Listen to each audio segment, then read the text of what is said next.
Here we go. What did you think? They were very, very funny parts. Thank you. Very family friendly and, yes. Very clean. Good stuff. Pretty clean. Pretty Yeah. clean. Yeah. Pretty clean. Yeah, I try to be. Not always, but some of the time. Now you're going to translate that whole set? I can try. No, just You know what? I noticed that when you do stand-up comedy, it's so natural. It's like you never even practiced it, do you? I practice it all the time. And if you, you got to do it all the time. It's just like Jerry Seinfeld compares it to being a professional athlete. If you're being on stage is like working out. If you're not working out, somebody else is, and they're gonna be better. But if you don't work out all the time, you start to forget your material. You forget to, you're not as natural. I had a friend who had cancer. And he went away for a while, and he was trying to recover. And he came back, and he had to go watch his old tapes so that he could remember his set because he hadn't performed in a while. So you have to practice in order to make it sound like it's the first time you said it. You have to be right, basically. That's the trick. The trick is to make it sound as spontaneous as you can and be as spontaneous as you can. And the way to do that is to fake it by being on stage all the time. Because it's like a dialogue with the audience. It is. So, él no explica que, vamos para traducir en español, que yo le digo que él se ve tan natural cuando él hace su comedia que no parece ni que practica ni siquiera que escribió las líneas. Y él me dice que el truco de verse tan natural es constantemente practicar. Constantemente practicar para verse natural cuando está haciendo la comedia, ¿no? And you guys are both looking at me like, right yeah. I'm just thinking. I'm just waiting for a word I can understand. That's all I really know is flan and punto, bonita. Oh, that's a good one. Then I'm done. Okay. I'm Dave, sorry, you don't care about that's that. okay. Yeah, but I want to get in all my questions here. Yes. Now, when you were considering being a stand-up comedian, was there a time you were pondering, and let's see now, what type of stand-up comedian am I going to be? Yes. Am I going to be a family style? Am I going to be Richard Pryor? Yeah. How did you do that? I think a lot of it just comes naturally as you develop. There's what we call your stage persona, which is very similar to the writer's voice.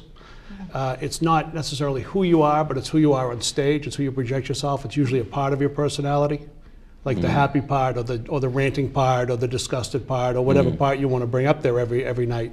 That's your persona, and I think it develops over time. I think for me, being older when I started, I was 36 when I started, and for me to make money at it was one thing, and also for me, I would get up sometimes. I would do shows in front of people that I knew, and I don't necessarily want to be.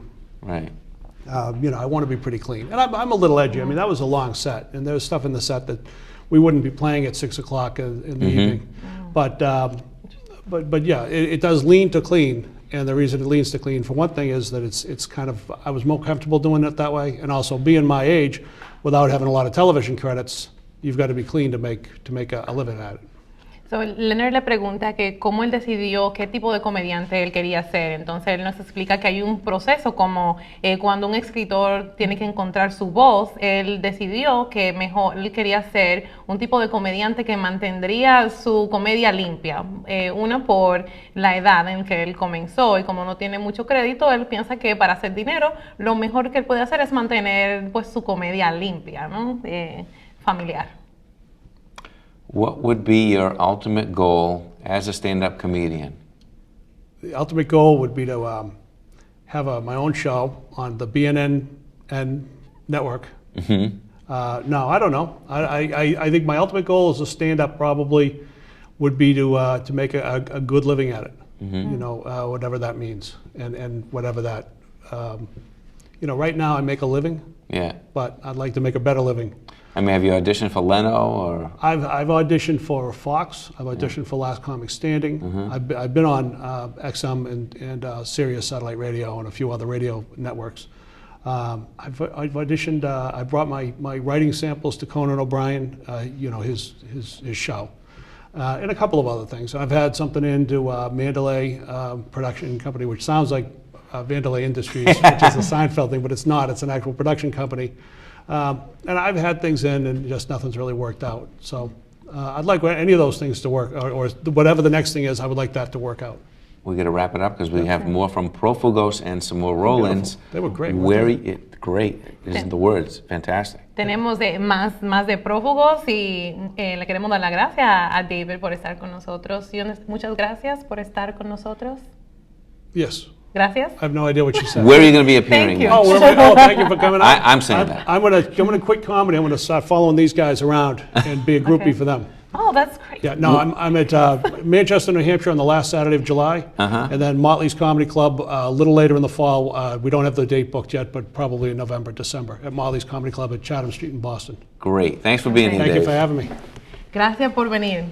Gracias. Can you say gracias? Gracias. De nada. Okay. We're going to be coming right back with more Profugos. Ya regresamos con prófugos. Quédense con nosotros.